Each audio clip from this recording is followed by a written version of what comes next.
Hello, ladies and gentlemen, and welcome back to the No Stipulations podcast, the podcast where we talk about one of our favorite things, that being professional wrestling. I am Brendan Smith, joined along with my co-host, Mr. Logan Loving, and Heyo. today we are going to take you through the last week of wrestling before WrestleMania. Oh yeah, it's time. The road to WrestleMania is coming up. We're going to take you all the way to the go-home show of NXT, and it's kind of weird how we've made this situation to where we're going to have WrestleMania in the middle of our next episode, which is going to be episode 12 of No Stipulations. We've been doing this for 3 months, Brendan. Wow, I can't believe it's already 3 months. Yeah, that's insane. But first, let's take you to the second to last show of Smackdown before the Showcase of the Immortals. April 11th in Seattle, we start off the show with Nick Aldis and Randy Orton. Nick he was not happy about what happened with Randy after Randy RKO'd him in the ring the week before, and Randy had already paid for it, so it wasn't like he had to pay another fine. But after KO announced he had to go get surgery, Aldis told Randy he's not going to have an opponent for Mania, and like I said, Randy RKO'd him. Randy walks out, explains himself. He says, hey, the fine I paid in advance last time this happened. Nick says, this isn't about the money. It's about the respect. Randy tells him, if you don't give me a match for Mania, then maybe you should put on your boots. Stolo's music hits. He walks out with Tama Tonga and mocks Randy, saying, Randy's in the past, and at Mania, LA Knight joins that same camp because Jacob is going to win the U.S. title while Randy sits alone at home on his couch. I don't know why I read it like that. Nah, you're good, man. You're good. I'm caught in the Um, storytelling. I'm listening to you. Randy eggs on both Samoans to get into the ring, and they do get the numbers advantage on Randy until LA Knight, comes out and evens things up. The heels leave the ring and turn coat and turn tail, and LA issues a challenge to that duo to face him and Randy later tonight in the main event. Yeah! After that, we get the first match of the night, that being the women's gauntlet match. And this match, the winner of this gauntlet match would receive a championship title match at WrestleMania 41. And while we can certainly go elimination by elimination, we will summarize the match by saying the team of Bayley and Lyra got the win, outlasting the teams of PFC, Natalia and Maxine, Caden Carter and Katana Chance, B-Fab and Michin, and the Secret Harvest to face the women's tag champions at WrestleMania. I was shocked Shayna and Zoe came out as PFC still. They need a soft rebrand. PFC is not speaking to me. I don't think it spoke to anybody. No, I mean this is their first appearance since the Rumble. Yeah. And look, logically speaking, I don't think there was going to be anyone else in this gauntlet match that would actually win the damn thing. But to have your women's Intercontinental Champion, her first WrestleMania match, not be a title defense, it's like the main event of WrestleMania 1 when it was Hogan and Mr. T versus who the hell? It was Paul Orndorff and Roddy Piper. That's right. It's just what are we doing here? I don't disagree with Bayley and Lyra being on the card. I think they absolutely should be on the WrestleMania card. So should Liv. So should Liv and Raquel. Because actually last year the women's tag championships were the only title not defended on the WrestleMania card. Because the women's tag champs were in the middle of that feud with Jade Bianca and Naomi. I think they're thinking long term here about brother. who Lyra's next opponent would be, and I think it would be Bayley. She just had a match with Bayley. I know, but last week. Bayley turns heel. Oh, brother. It's not outrageous. I do wonder if this is a product of Becky choosing to sit out, because Bayley was feuding with Roxanne. Roxanne, we're going to get to that later.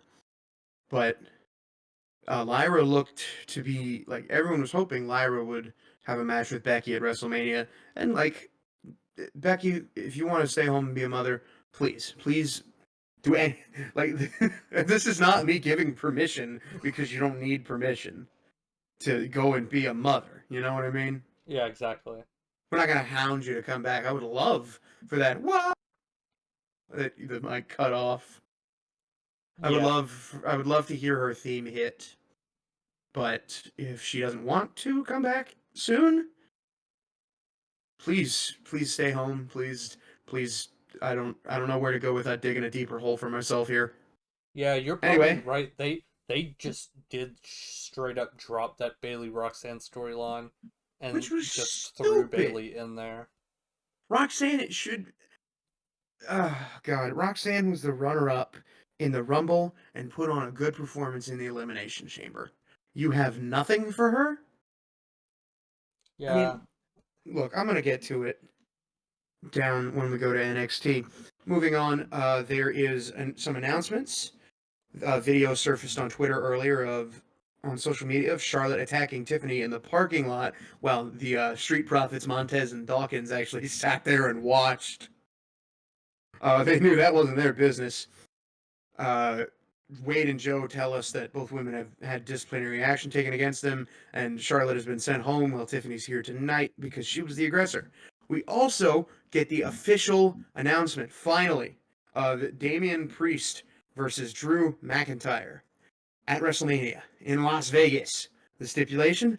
A Sin City street fight. Yes, and after that we get a segment between Damian and Drew. Damian Priest is on his way to the ring after McIntyre challenged him to go face to face with him last week, but Drew attacks Priest from behind on the entrance ramp, laying him to waste before getting into the ring and grabbing a mic while Damian is carried to the back.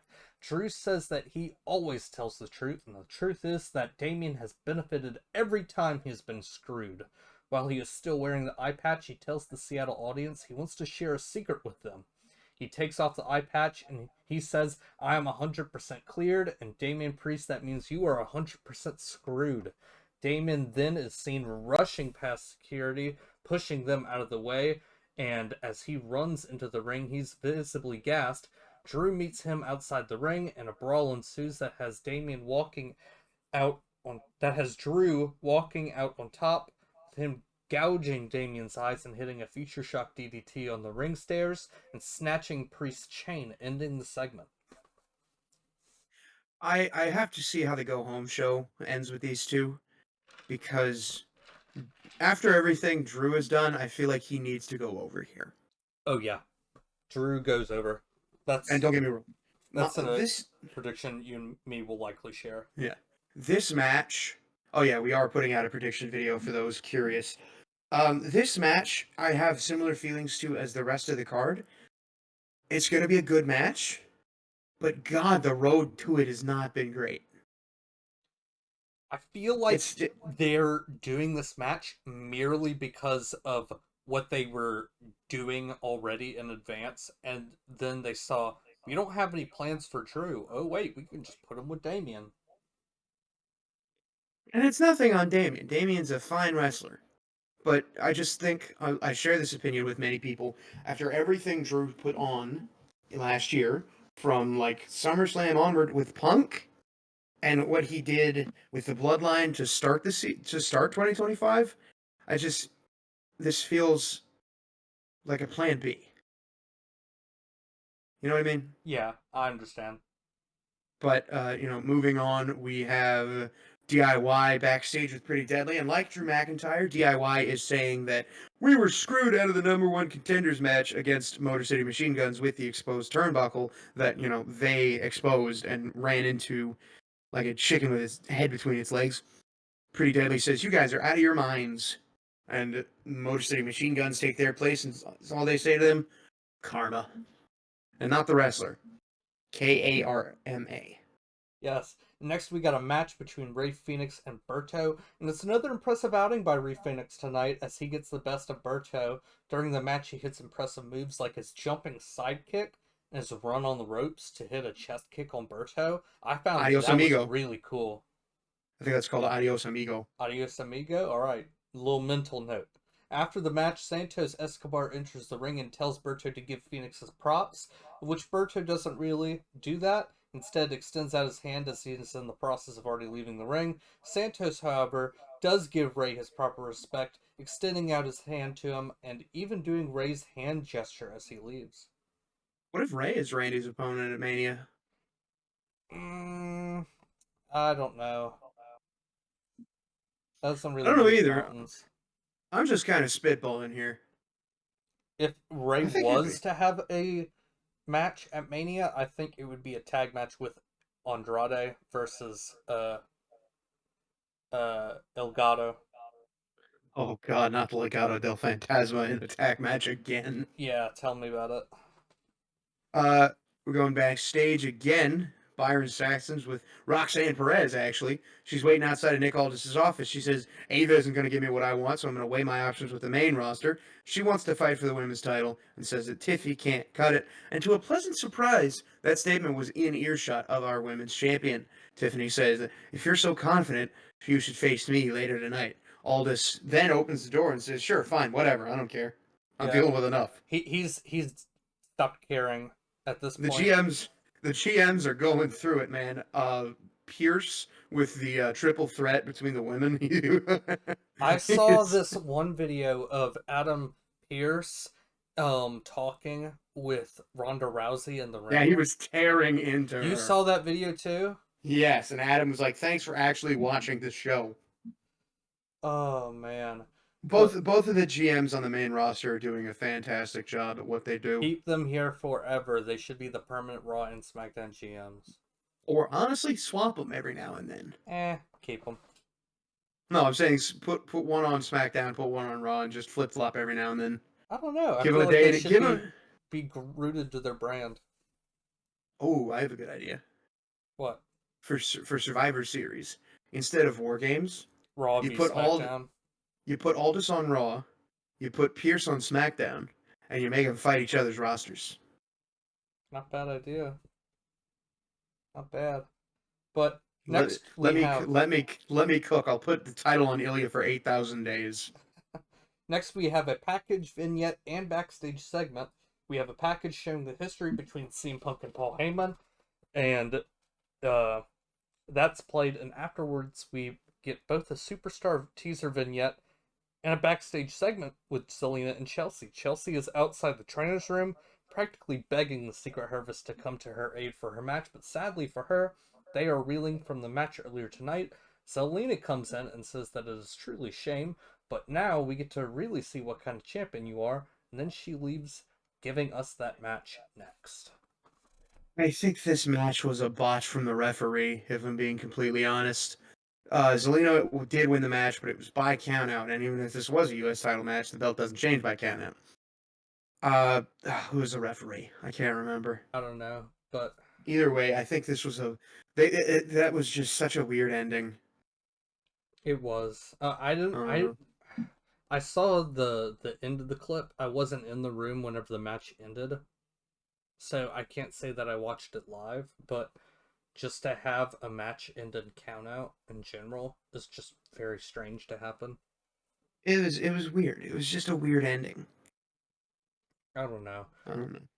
But next we have Legato backstage segment. Santos says that uh, that is the effort that he wants to see Legado del Fantasma have, and he tells that he is uh, disappointed in Berto, and he orders Angel to take Berto to Phoenix and to congratulate him. Later, after the match announcement for Roxanne versus Tiffy, Andrade is talking backstage with Berto, telling him to keep his head up, of which Berto tells him to mind his own business. I do wonder if they're setting up a breakup of Legado del Fantasma. I don't know. I don't know what they're doing here. They ain't moving needles, man. I like Berto. Berto's a good wrestler. He showed that off with Phoenix. Showed it off with LA Knight. He's a good tag wrestler. I remember it was Profits and uh, LDF. LDF. They they can all of the guys in this tag division can hoop. Yeah. I remember I said that mostly about when it was Creed Brothers versus LWO. Like the build ups to the match have been stupid, but everybody in there can go in the ring. It's like the exact opposite of Jey Uso. Jay Uso catching strays from you. Look, Joshua Fatu, love you, love your character work. Jey Uso, Gunther should retain. I'm sorry. I don't. I'm not sorry. Actually, I mean it. All right, well, It's I'll Jesus. I'll Moving argue to on. that later, but Moving continue on. with the show, Logan. What do we have We next? we get a hype match for the first women's singles match without a stipulation on the WrestleMania card ever. Naomi versus Jade Cargill. Naomi tells Jade, while you may be a leech, an opportunist, and scum, there's only one word to describe you, and that's a snake. She says, once I got you out of the way, I took my rightful place as champion, but Jade poked her head back into the fray, broke her relationship with her real friend, Bianca Belair, and that at WrestleMania, Jade should proceed with caution. Jade replies, says, uh, Naomi was always jealous of the glow I had as a rookie. She says time has run out and a storm is coming for her at WrestleMania. Next, we have a Cody Rhodes segment. Inside the ring is every iteration of the WWE title, and Cody comes down to the ring, talking about the great champions that held each of those belts. Bruno Sammartino, The Undertaker, Eddie Guerrero, and even Viva John la Cena raza! himself. Yeah, Guerrero got a big pop. As he should. Yes, Eddie's a Eddie's done legend. nothing. Eddie's done nothing but great for the business. Yes. Rest in peace. He talks about John and how he may hate the spinner belt, but he sees it as someone trying to find themselves and how he can personally relate to that. But at Mania, John Cena threatens to take all of this history away, and the responsibility of preventing that is on the shoulders of the American Nightmare. He talks to the camera, addressing John Cena, saying, "You will not take this from us." Cody talking, of course, about him and the WWE Universe. I couldn't tell you who's going to win this match. Oh, I know. I know who's going to win, but I'll tell you later. Oh, I'm sure you will. We get Street Profits and Mello Don't Miz backstage. Why do you get all the matches? What is happening here? I don't know. This is the way they format the show, goddammit. Why have you gotten every single match except for Zelina and Chelsea? I don't know. This is ridiculous. Give me a break. I write, I edit. Oh my god. Um, Here we go. Shoot. Uh, Street Profits, and we got Mello Don't Miz backstage. Byron was talking to the Street Profits saying how you feel about MCMG, which they say basically, we like you, but you're not the champs, and we run the tag division. Mello and Miz walk in, say we're watering the division down, tells them that the titles aren't being defended at Mania. It's a slap in the face to every champion before him. It is, by the way. Miz wants to be a 10-time tag champion and say that him and Mello want the smoke. Next, we got Tiffy versus Roxanne.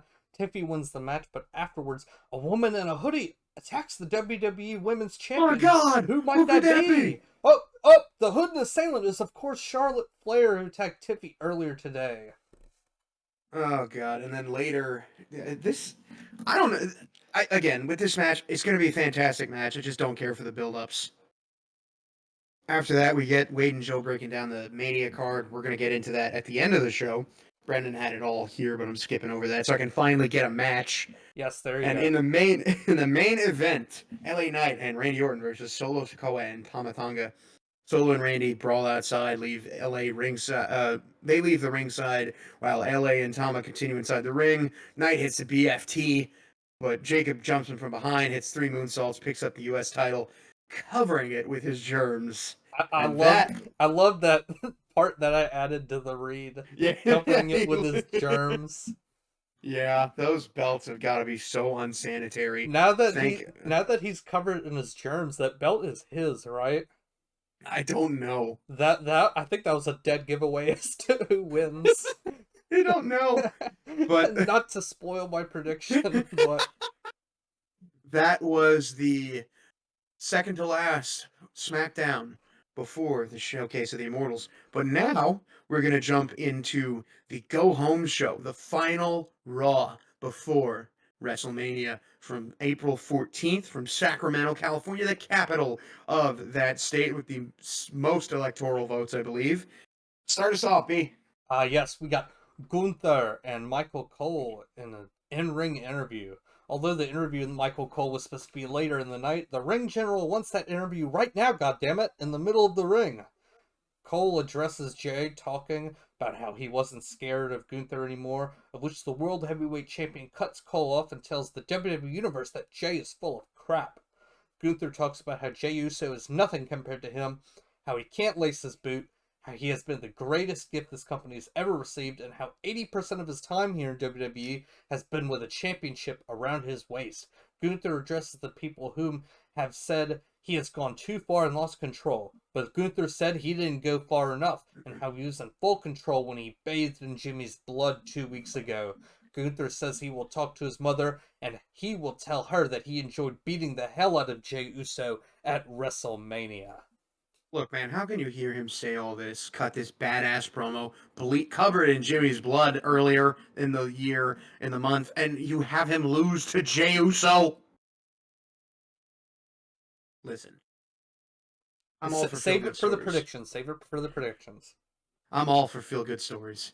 But this is dumb. This is just, there's no logic here.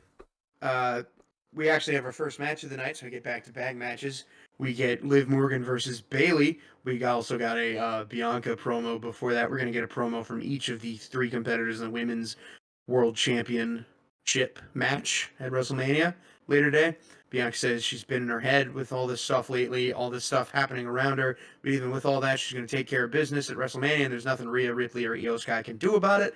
Match would end after both women outside got involved. Raquel helped Liv stay alive by putting her foot on the bottom rope, and she actually missed the bottom rope. I don't know if you saw that.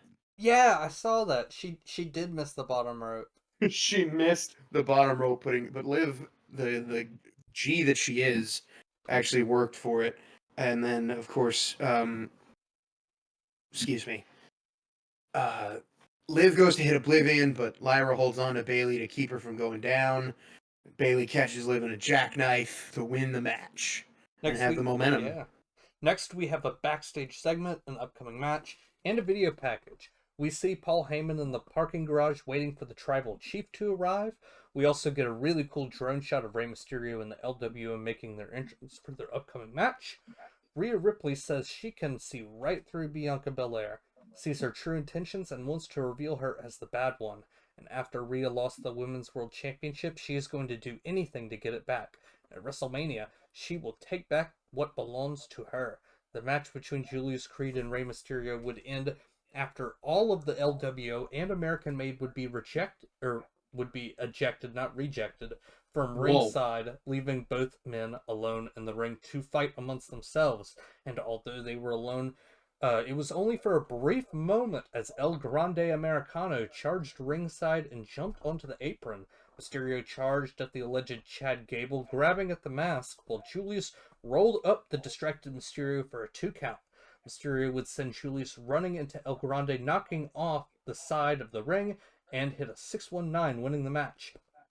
Afterward, El Grande would attack Mysterio with a running headbutt. The LWO comes out with the American Luchador, would dispatch them all with headbutts. El Grande then hits a diving headbutt on Mysterio, and after we replay, we find out again that El Grande snuck a steel plate inside his mask. Look, man, this is stupid. Again, the match is gonna bang, but God. Oh, did you see they changed El Grande Americano's billing to the Gulf of Mexico? Oh yeah, I saw that. Thank I saw God. you made a comment on that with Did the I? Twitter account. Yeah, you made Oh it with yeah, the smooth sticks. triple woke. Triple woke. Um yeah, I love that the supposed Chad Gable and Rey Mysterio are on the WrestleMania card, but like, does this really have to be how?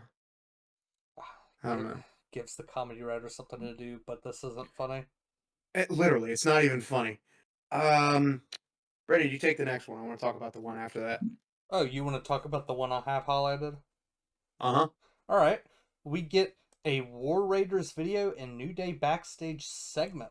The War Raiders say they have blazed a path of world domination across multiple continents last week, and they had the New Day's number, but they took the coward's way out. Last week, the New Day didn't just try and go for the titles, but they also tried to end both men's careers. At WrestleMania, it won't be just a fight, it will be war. The New Day are backstage playing some Clash Clans and are approached by Jackie Redmond for an interview. Kofi and Oh, brother. Xavier say they are familiar with war because they have been at war with the fans for months now, but at Mania they take the tag titles and remind the world that the New Day is the greatest tag team on earth. And after they do that, everyone will thank God for the New Day. Oh, brother. Why is this match on the card and not the Street Profits? Oh, I'll tell you why. You won't get big? Y'all want to go big? The pop, Uh, if that happens. it would be a crazy pop, but either way. Moving on, we got AJ Styles versus Karrion Kross, and we're finally getting cross graphs after like 6 months. I can tell he's one of your It's favorites. he's funny. If you follow him on Twitter, he's a funny guy. I feel He's like, also very ooh, good I at his just came up character with a work. crazy video idea. I just came up Oh with a god. crazy video idea. Guessing each of our top 10 WWE wrestlers. I feel like that would take hours, Brendan. But that'd be a fire video idea, but continue. Okay, the whole match, this is one of the reasons I like Cross. He was working this whole match. He sold his ankle, like the one AJ hurt. Like he sold that really well. I was texting my friend, I'm like, oh god, please no, not again. Not after all this time. But he got up, shocked AJ, and did that little dance. Um yeah, this whole match he was wearing AJ Styles trout tights. Did you notice that? Yeah, they talked about it on commentary that he actually went out and reached out to the tailor that makes AJ Styles' ring gear. Yeah, and I like Bald Cross as much as the next guy, but also like let's keep him with the long hair so we can keep with this appearance manipulation. He You could know what wear I mean? bald caps for bald wrestlers. He goes into Triple H's office wearing the worst bald cap ever. He goes, "Hey, boss." Hey, boss, got anything for me? Cross, what are you doing? Carrying Cross. You said what? You want to play the game? Either way, uh, Styles was actually getting mad in this match. I doubt it was real AJ getting mad, but he was working mad, and he ended up hitting the phenomenal forearm. And you might not have noticed this, but Cross put his hands behind his back, like he wanted that to happen. Hmm. That wasn't a win. That wasn't for the win for him. That was getting the old AJ out, and he got him. He actually released like a Twitter video afterwards. He was like, "Got him." After that, Logan Paul comes out and congratulates AJ. Trashes Sacramento. They're not cool enough to live in LA or smart enough to live in San Francisco. But regardless, him and AJ are going to cook at WrestleMania. He puts up a hype package for himself, which sucked. And after AJ says, that's cute and all, but why don't we have our match a few days early? Logan walks to the ring. Cross gets a sneak on AJ, which distracts him long enough for Logan to hit the pulverizer on AJ. And then Cross goes for something, yada yada. I hope he loses. All right, next we have Jay Uso addressing the WWE Universe. We see Jay is serious again this week, and before he gets fun with the fans, he needs to address what happened last week in Gunther's comments tonight. Jay is in his hometown tonight, and his mother is somewhere in the crowd. People have been asking if he's crashing out, but he says he is, but at the same time, he's also remained locked in. Hearing Gunther's comments tonight, comments earlier tonight, pissed Jay off. He thinks Gunther is scared Jay will embarrass him in front of the world. Jay asks production to hit his music again, and he eats with the fans before leaving. That was stupid. Your brother's in the hospital and you're gonna yeet? Like, was that Yeah, not the whole reason you come out in black? yeah. This promo here uh, undid all of the work that last week did. I don't know about that, I don't know. They but they could have talked so much more during this segment. it's I They don't could have know. done so much more here. I was talking to my friend Andrew. I've mentioned him a few times on this show, but um, Jay's gonna get like the loudest pop of the night. I know that Hmm. when he wins and everyone's eating along, but like logically, Gunther would kill him. Jay, the whole running bit is that Jay can't wrestle. Why is that a character work? Even when they said Cena couldn't wrestle, you know what he did? He didn't make it his character. He went out there and he hooped. He pulled out a springboard stunner and a code red. Where did that come from? He did that on Rusev. I don't Who, know. by the way, is coming back soon. Welcome back, Rusev. Rusev Day is back on. Yes. Um, yeah, take the next one, Brendan. I've still got the taste of Logan Paul in my mouth. Or we got a backstage segment and then the match with Penta and Finn Balor. Kathy Kelly's backstage with Braun Breaker, but the Judgment Day attack him and leave. Next is our final match between Penta and Finn, and it ends in a DQ win for Finn as Braun gets retaliation from earlier tonight, clotheslining Balor. Breaker cleans. Carlito booked it. Oh, he didn't want to get speared again. Finn was pointing at him. He's like, "Go get him, Carly!" And everyone on the commentary was like, he said, "Fuck that shit, I'm out." Carlito, Michael Cole said he ran like he jumped over the desk. Oh man. I love Carlito. But Breaker cleans house with the Judgment Day and he sizes Penta up for the spear, but Penta kicks him in the head, throws him out of the ring, and then hits a crossbody on the outside to Dom, Carlito, and Braun Breaker, ending the segment as Balor watches from the aisleway. This is another match. I have no idea who's winning. This is a crapshoot. I think I don't. I know. I don't think you could have a bad it's a winner out of choice. this. It's a duel of two choices, which I will get into later. Yeah. Then we go to the final segment of Raw, the Go Home show. Io actually has a video package first. She says, reminding Rhea and Bianca, "You're the reason." Wait. Io is tired of being ignored and reminds Rhea and Bianca they are the reason they are at Mania in the first place. She isn't afraid of either woman in the match, and at WrestleMania, they're never going to forget the name Io Sky. But after that, we see Paul still waiting for Roman. Punk walks up, says, "I'm a real friend, put my arm around you." And he can tell Paul's nervous. He says, "Look in my eyes. What do you see?"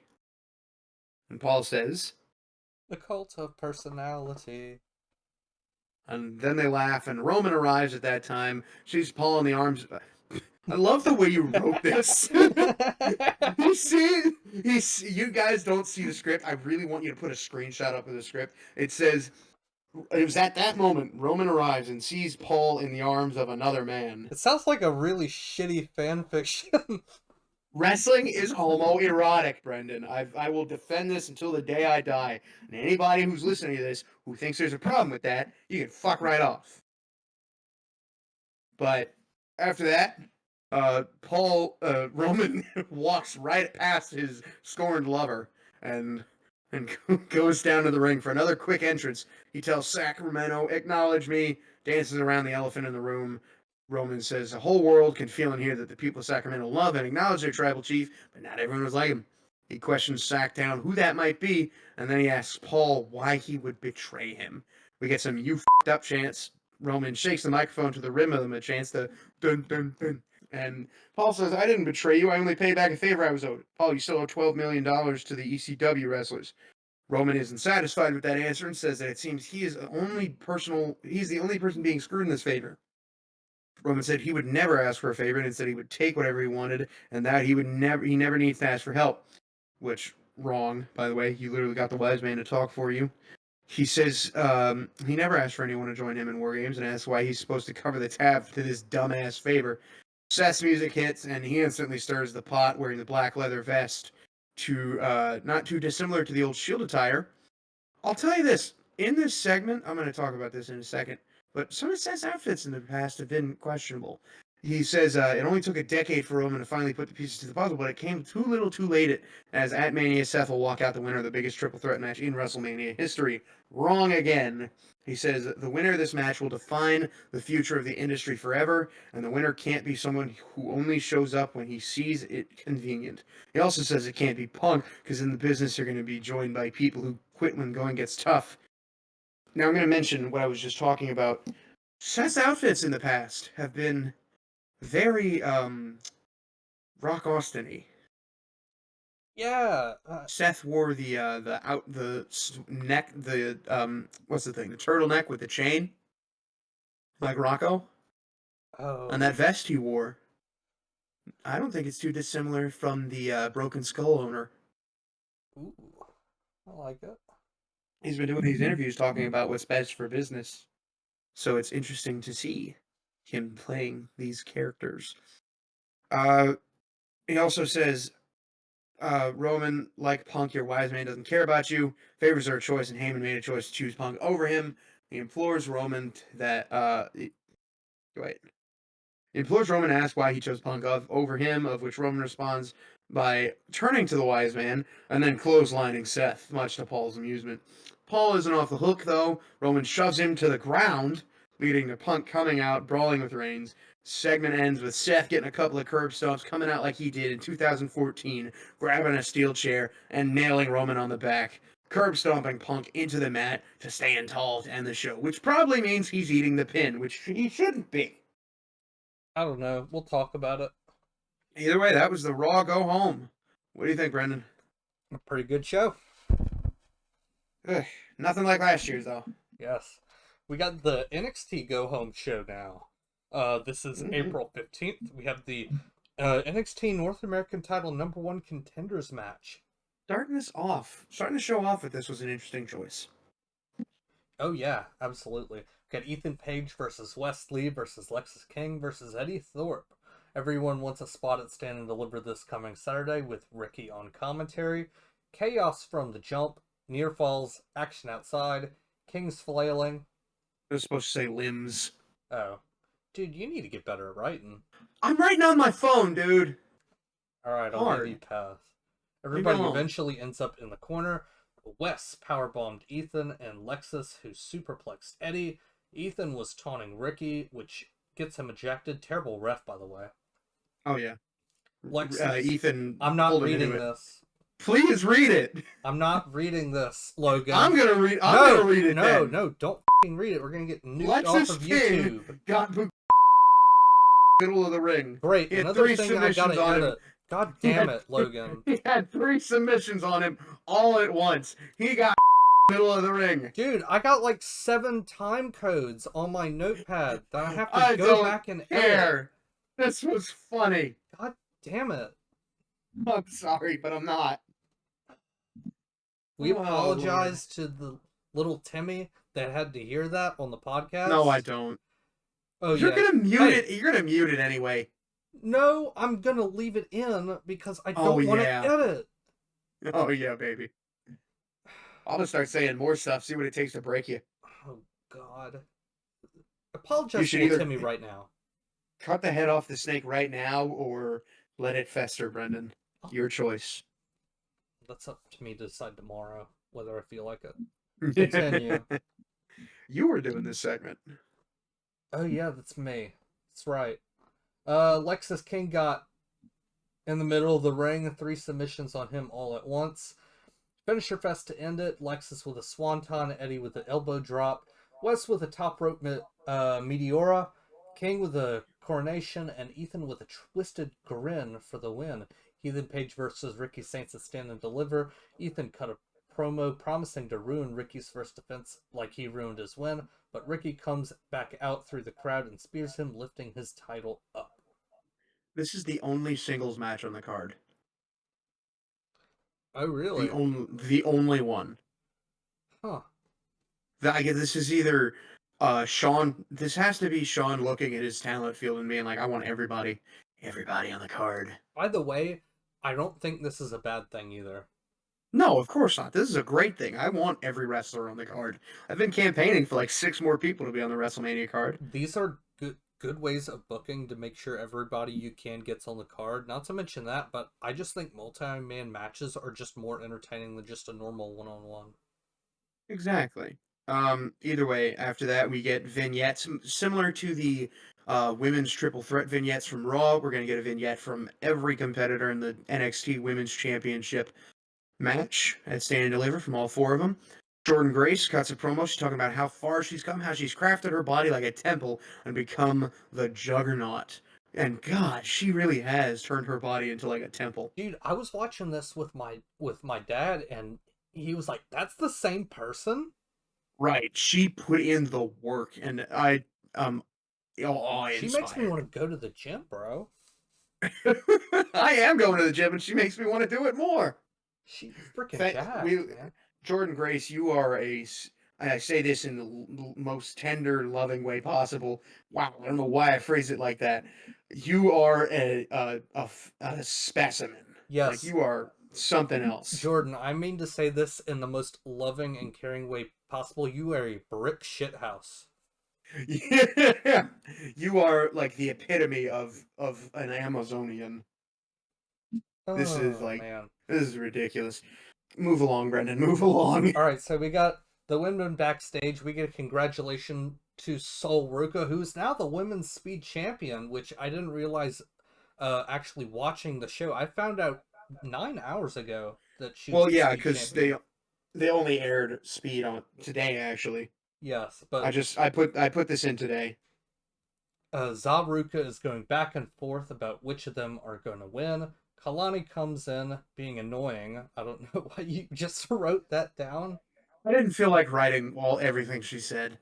Is She was being annoying. That was like her thing she was doing. Izzy Dame says she's going to be atop the ladder. Soul says either of them are going to walk out as champion, either her or Zarya. Then we get another match, the fifth of six qualifiers for the women's North American ladder match. Tatum Paxley versus Lola Vice, and I've wanted my little freak to win so badly. I wanted it to happen. Tatum, she kept going for quick wins with roll ups and submissions, but Lola kept getting out of it. Tatum actually crawled under the ring to get away, but Lola grabbed her and got kicked away. Tatum went back under the ring. Lola grabbed her by the arm, but Tatum yanked her into the steel frame. Lola was actually controlling it in picture. She hit Tatum with her ass in the corner. Booker sleeping on the couch because he was begging for an invitation to Lola's hypothetical victory party. Charmel, you are a strong woman. Oh, yeah. You are a woman of strength. Tatum goes for the psycho trap, but she gets countered, super kicked in the face. Lola hits the spinning back fist for the win to qualify. We get a Julia vignette next. She's watched Stephanie be a champion and waited for her rematch, but never got it. Friendships only go so far, so she doesn't know Julia, but knows she's confident. Excuse me, she doesn't know Jada Parker. She doesn't know Jada Parker, but knows she's confident. Uh, can dish it, but not take it. Jordan is strong, but she'll introduce her to strong style. Last year, she entered Stand and Deliver as herself, and this year, she leaves as NXT Women's Champion. Have you seen the clip of her at Stand and Deliver last Yeah, year? she looked befuddled that she was getting sheared, which was Yeah, sad. she's talked about it. She said like I thought it was for somebody. I thought it was for a bigger star. Like, girl, you're you. For real. You are a huge star, and I'm so glad she's. I don't know what they're doing with the storyline, why she left for a month, but fuck it, you know? Julia Graps. Not complaining. We get more backstage chaos. I'm gonna let you take this one, Brendan. Oh, the backstage chaos? All Yes, right. We please. get the women's division arguing backstage about their chances at Stand and Deliver. Ava announces that there will be a tag team triple threat at Stand and Deliver between the Metagirls, Chemical X, and Fatal Influence for a shot at the WWE Women's Tag Team titles the Tuesday after Stand and Deliver. Roxanne immediately comes in and whines, bitches, and complains about being ousted. All right, I didn't write all that. That was ad libbed in. Ava says if she can manage a partner, she'll make it a fatal four way. Uh, this is what I was talking about with Roxanne. What are we doing here? She won the title last year at Stand and Deliver, and now she's going to be on the pre-show. Hello? I I don't know. don't know. I don't know, This man. she's been a victim of moving pieces in the main roster. Um, Either way, next up we get a tag team gauntlet match, and this was, in my opinion, match of the night. We have five tag teams vying for the number one contendership for Fraxium's NXT Championship. or NXT Tag Team Champions. And we got Hank and Tank starting off versus TNT. Hank and Tank are on a 7-match losing streak, but they start this one off quick. They get a honk honk and a meet in the middle. Hank and Tank are going to stay in. They beat TNT. The culling is next. Hank and Tank are going batshit crazy. Another honk honk gets a near fall, but the culling gets back in control during the picture-in-picture. Hank made a tag the ref didn't see, nearly got pinned, and the culling was working like a systematic machine to end this thing. Tank, though, countered the blockbuster to advance to the next match. NQCC comes out next. They get to wrecking shit. They're going for all the submission holds, but Hank is on the tracks like Braun Strowman. Get out the way. We got a honk honk on the outside, but Miles Bourne goes for the suicide dive. We got a side tangent here. Tavion Heights has the most needlessly complex outfit of just about any wrestler I've seen. He's got a singlet, a leg sleeve, and an arm sleeve, which are on completely different sides of his body. What's that about? Fashion statement. They get everyone back in the ring. Hank pulled Miles out of the ring. Tank rolled up Tavion Heights to advance. Inamura and Briggs are next. Inamura and Briggs just start wrecking house, looking to take the shot, go to the dance. But Hank rolls up Briggs. Inamura dives to break it up, and he comes up short. Hank and Tank survive and will face Fraxium at Stand and Deliver. Next we got all of the GMs in the office. They say one spot is left in the women's ladder match, one last entrant, and it's a surprise, and they'll know whenever the music hits. Oba is backstage, but as we fade away, we see in the background that Dark State has appeared behind Oba. After that, we get a Jada vignette. Jada says she's the only homegrown talent in NXT. How every other woman in the match is from somewhere else. She says she is pressure and she's used to the doubters. She says her uncle was her best friend, and when she lost him, she learned she couldn't trust anybody. Life made me hard. I don't need no friends and no locker room. Come this Saturday in Vegas, I'm showing the entire world that Jada Parker don't play. There's not a bad match on this card. There really isn't, man.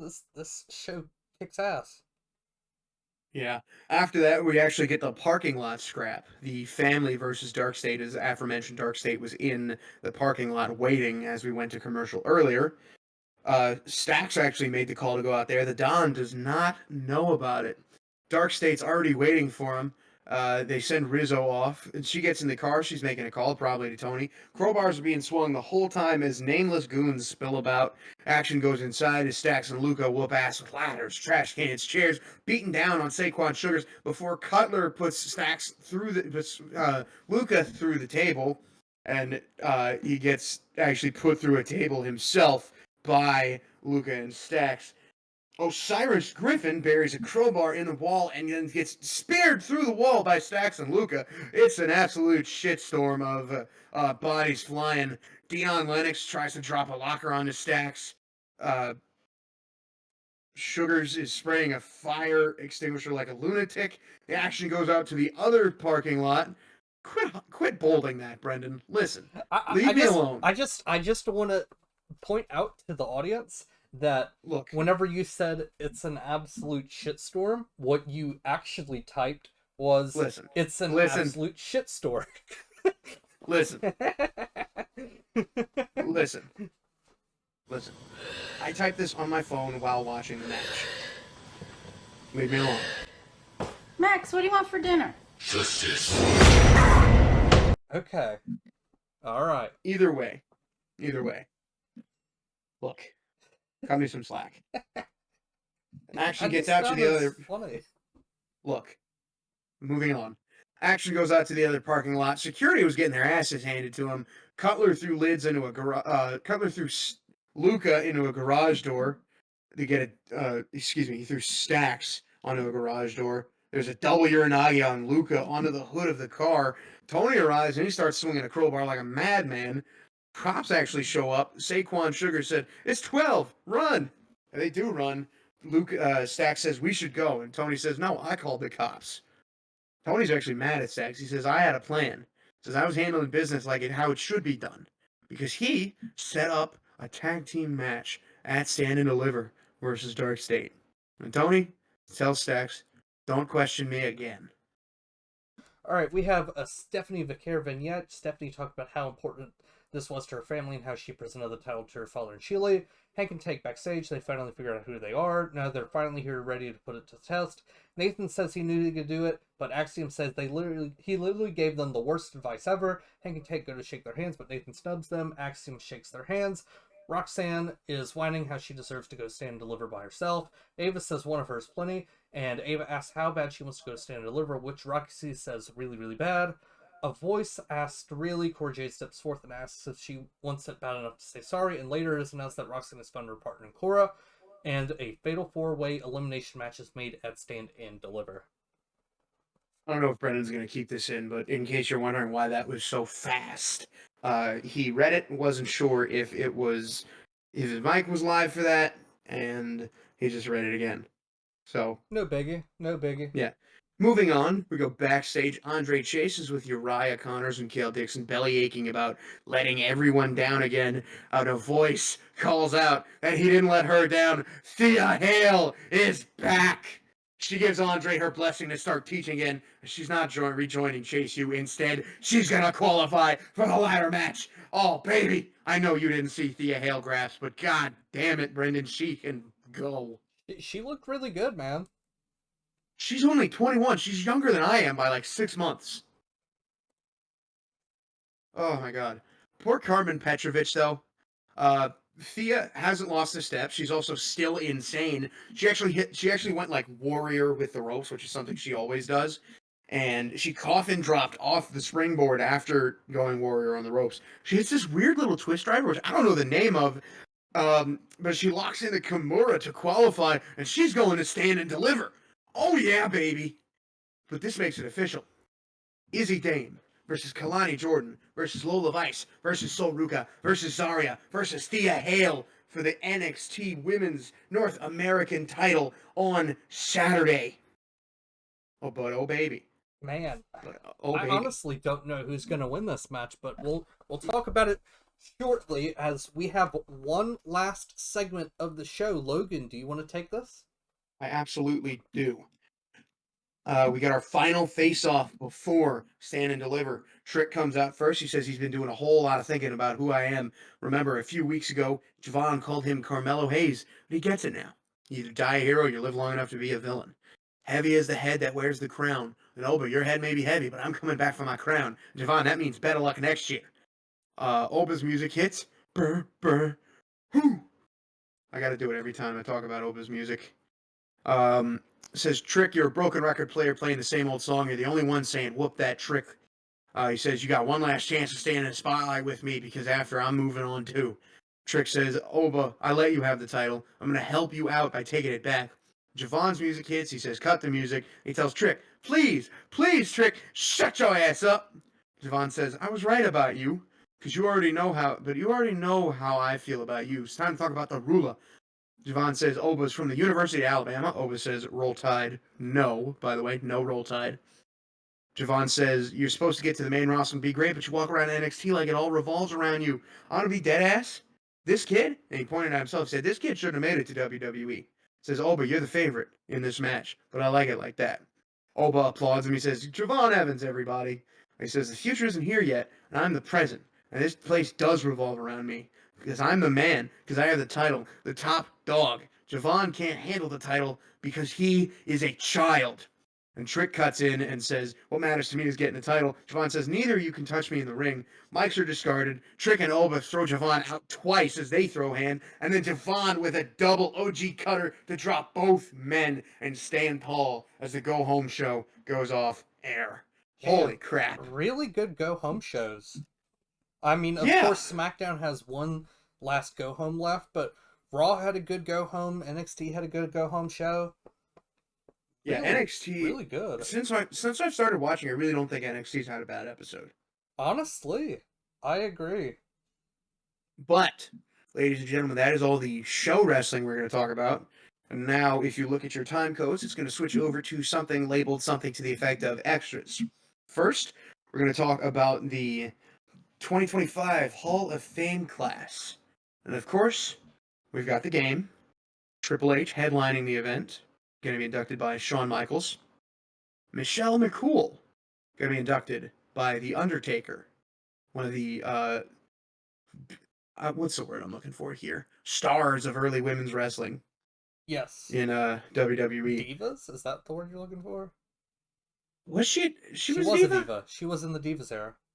Okay, I couldn't remember. There's like a very big distinction between China and the Divas era, and I couldn't remember when Michelle came in.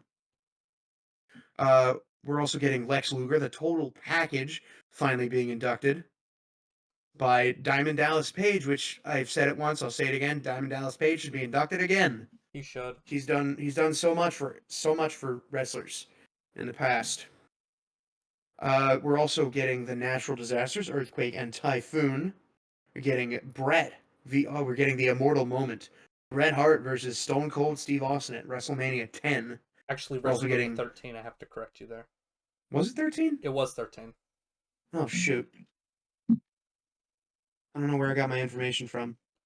Don't worry about it. But we also got some legacy inductees with Kamala, Ivan Koloff, and Dory Funk Sr. So it looks like Triple H has given a little love to some of the wrestlers that wrestled in the era of the territories, too.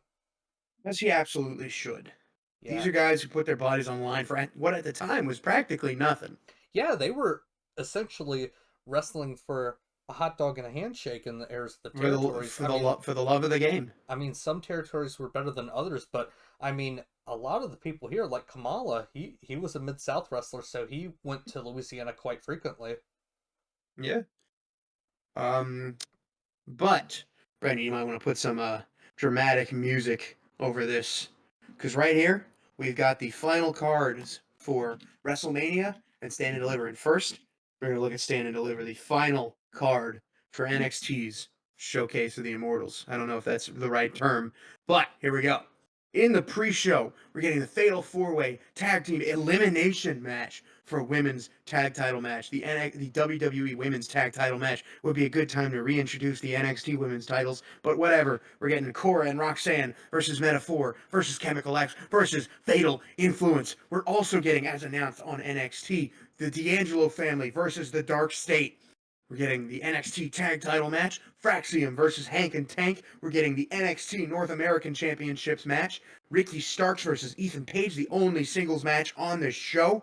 We're also getting the NXT North Americans Women's Championship ladder match. And this is in order that they qualified. Zarya versus Sol Ruka versus Kalani Jordan versus Izzy Dame versus Lola Vice versus Thea Hale. I need a second to swallow my spit.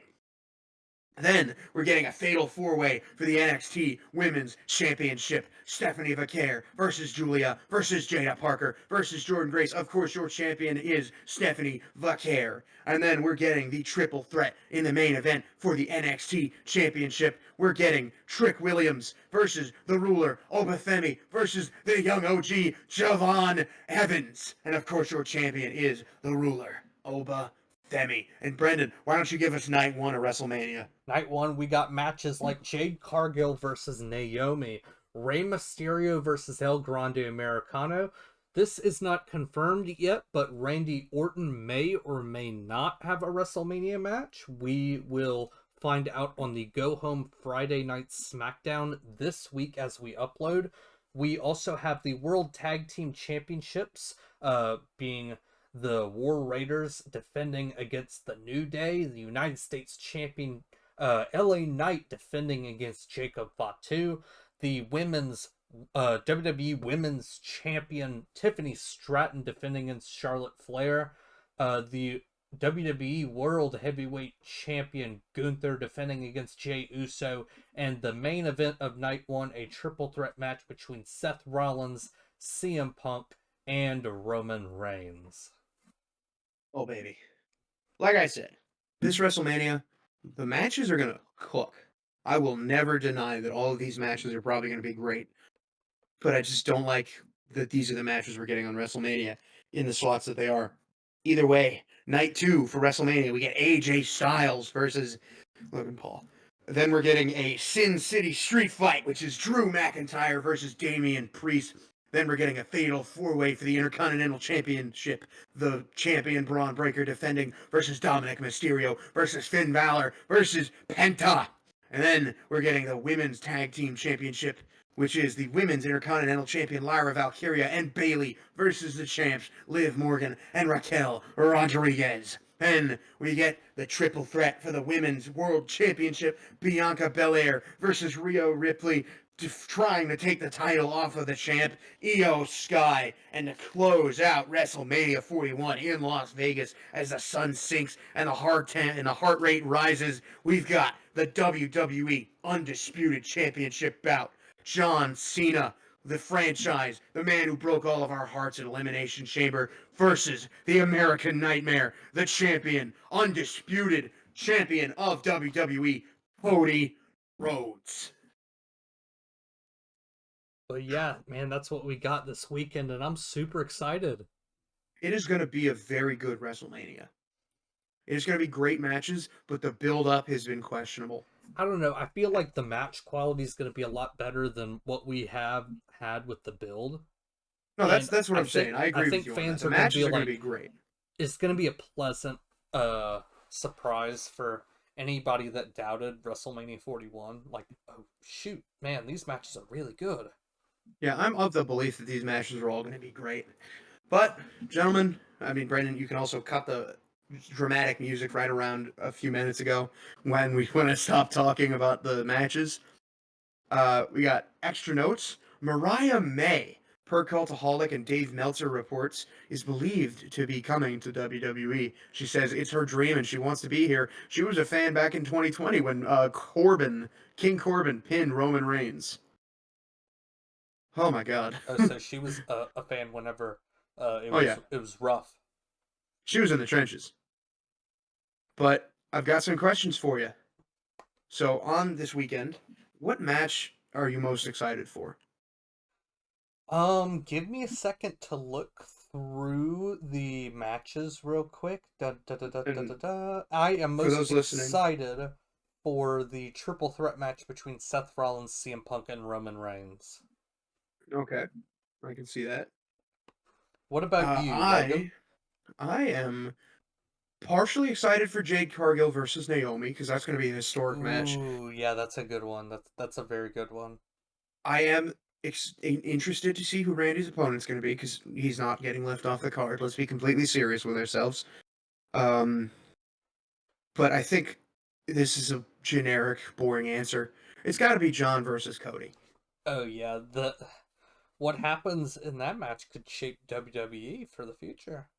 It's a tough decision for Triple H to make. Does Cena win 17, or does Cody hold on to the one thing he's cared about the most? Which match do you think should have been left off the card, Brendan? Which match do I think should have been left off the card? If you had to pick a match on this card to get left off, what would you pick? Oh, obviously Rey Mysterio versus El Grande Americano. That's a Raw main event. Hard agree. Not even a main event, honestly. Hard agree with you. Okay, any wrestlers you're disappointed that have been left off the Mania card?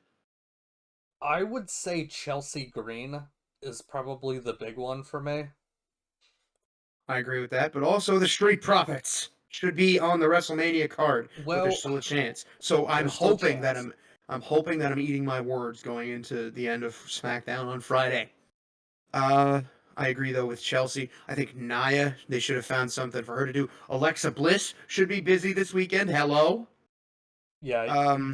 Especially the women's wrestlers. It's a shame some of these women aren't on the card. It really is. Is there a dream match that we had a chance for on this card that you'd think we didn't get?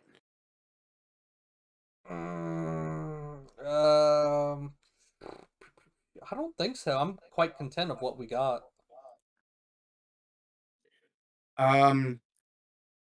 There's one. I mean, there's one big one, but honestly, like once we got reports that it wasn't happening, then I wasn't hoping for it. That was Rock versus Roman.